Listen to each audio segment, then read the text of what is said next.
Je voudrais aborder aujourd'hui, mesdames et messieurs, un sujet qui nous concerne tous les jours, qui est celui du sommeil. Plus précisément, non pas de la qualité du sommeil, de nos insomnies, ou d'autres sujets qui ne sont pas de ma compétence, mais plutôt des rêves. On sait que la psychanalyse moderne a beaucoup développé, expliqué ce sujet. Mon propos est de voir comment dans le Talmud, je rappelle, écrit il y a plus de 15 siècles, on évoquait de façon déjà très précise et à mon avis de façon très complète ce sujet important. Nous allons donc aborder le sujet. D'abord, le Talmud affirme un homme qui ne rêve pas, ça n'existe pas. Le rêve est vital. Tout le monde rêve, même si on ne s'en souvient pas. Parfois, le matin, on ouvre les yeux, on se réveille, en n'ayant aucun rêve en mémoire. Pourtant, notre cerveau était en activité, certes différente de celle de l'éveil, mais en activité cependant. Et mieux, Talmud dit quelqu'un qui ne rêverait pas pendant un mois ne peut pas vivre. Quelqu'un qui ne rêve pas pendant une semaine devient méchant. C'est un peu comme si le rêve était un exutoire, une façon d'exprimer tout ce qu'on n'a pas eu l'occasion, la possibilité d'exprimer pendant son éveil. Donc, nous affirmons le côté incontournable des rêves, leur côté indispensable. Maintenant, leur sens, leur contenu. Beaucoup de gens sont persuadés que quand ils voient un rêve pendant leur sommeil, ils ont une prémonition, une prophétie, quelqu'un leur a parlé, ils ressentent quelque chose, et on a vite fait d'assister à la naissance d'un ou d'une prophétesse. Que l'on se rassure, il n'en est rien. Avec un pragmatisme admirable, nos sages dans le Talmud disent d'abord, beaucoup de rêves sont dus à une mauvaise digestion. On a trop mangé, on a mangé trop tard, on a mangé des aliments qu'on a du mal à digérer. Résultat, influence sur le fonctionnement cérébral. En passant, chapeau à des maîtres qui ont écrit ça il y a près de 2000 ans. Mais les sages ajoutent beaucoup de rêves également sont dus à des événements qu'on a vécus la veille, qui nous ont marqués, voire traumatisés, dont on a besoin, sur lesquels on a besoin de revenir pendant la nuit. La nuit serait donc un complément de la journée. Pas seulement parce qu'elle est réparatrice au niveau de la fatigue, mais même au niveau de l'activité cérébrale. La nuit continue d'alimenter la vie. Donc, on va exclure de toute signification tous les rêves qui reviennent sur notre propre passé. Une personne qu'on a rencontrée, une scène à laquelle on a assisté, une histoire que l'on a vécue. Tout ceci est de nature à nous marquer. Et pendant notre sommeil, un peu comme pour nous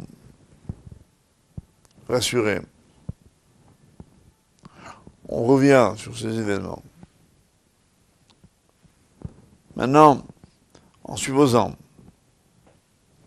qu'on n'ait pas mangé lourdement, qu'on n'ait rien fait de spécial dans la journée, qu'on n'a aucune raison d'attribuer à une cause matérielle ou fortuite, tel ou tel rêve est-il porteur d'une signification? Surtout si dans mes rêves, je prévois des événements, je pressens des événements. J'ai vu qu'il allait se dérouler telle ou telle chose. La Torah nous affirme que la plupart des rêves, outre les raisons que je viens d'indiquer, sont totalement dépourvus de toute signification. Pourriez-vous dire en m'entendant, c'est dommage. Hein. Hier, j'ai rêvé que je devenais très riche, ou que j'avais un grand bonheur. Je viens donc de recevoir un grand coup sur la tête, là, non, rassurez-vous. Ça peut signifier quelque chose. Ce n'est pas systématique. Mais le rêve est d'abord et avant tout l'expression d'une angoisse, d'un traumatisme, peut-être simplement d'une espérance. Alors on va donc, dans nos vies, essayer de remettre en place nos critères de vie pour évacuer tous les mauvais rêves. Parce que quelqu'un d'angoissé, c'est quelqu'un qui n'a pas suffisamment travaillé sa émouna, sa foi. Il n'y a en fait aucune raison de s'angoisser dans la vie, dès lors que l'on a confiance complètement en Dieu. Si je suis convaincu que c'est lui qui me donne la vie, qui me garde la santé, qui me donne les moyens de vivre, est-ce que j'ai vraiment besoin de m'inquiéter? Toute inquiétude trahit quelque part un manque de foi. Voilà pourquoi, avant de se coucher, les maîtres demandent que l'on récite des prières précises,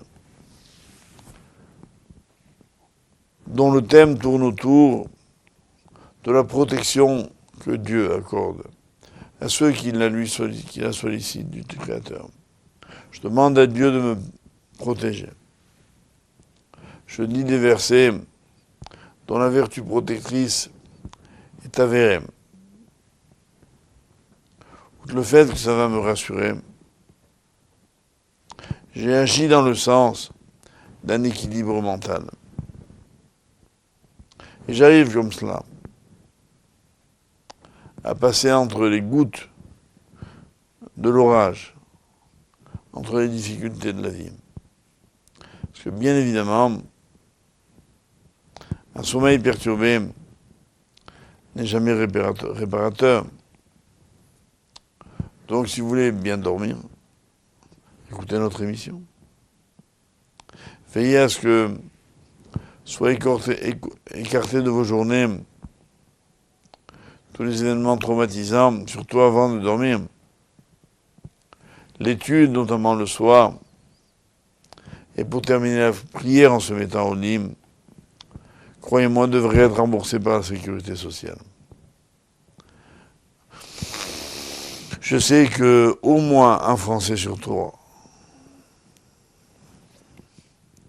dort mal et que pratiquement 90% des gens prennent toutes sortes de somnifères. C'est fâcheux parce que alors leur activité mentale et intellectuelle est ralentie.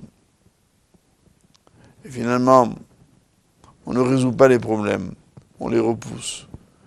J'aurais presque envie de dire on les refoule.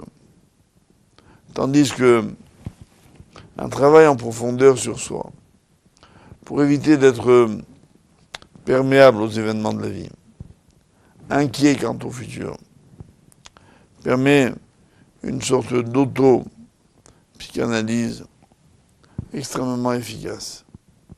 Voilà quel était le conseil que je souhaitais vous donner dans cette première partie du sujet des rêves.